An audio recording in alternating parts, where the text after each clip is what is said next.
আসসালামু আলাইকুম গাইস, কেমন আছেন সবাই? আমি আছি ভালো, কিন্তু খুবই ক্লান্ত আর কি। এখন রাত্রে 2টা বাজে। তো এই সময় সবসময় মানে অর্ডার থাকে আর কি। এই দুপুর 1টার থেকে এই পর্যন্ত অর্ডার বানাইতে বানাইতে রেস্টুরেন্টের কাজ তো এমনই। অর্ডার বানাইতে বানাইতে এই পর্যন্ত এখন আসলাম। এখন কাস্টমার নাই অবশ্য। দেখুন কি হাল হয়েছে।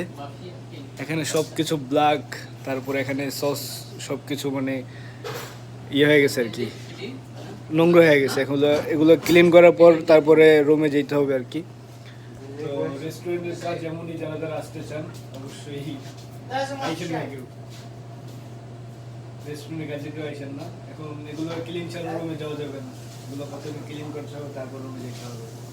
তো আমি ক্লিন করতে থাকি, আর আপনারা আমার ভিডিওতে লাইক কমেন্ট এবং কে কোথা থেকে দেখতেছেন অবশ্যই বলবেন কমেন্ট করে, এবং প্লিজ সাবস্ক্রাইব করতে কেউ বলবেন না।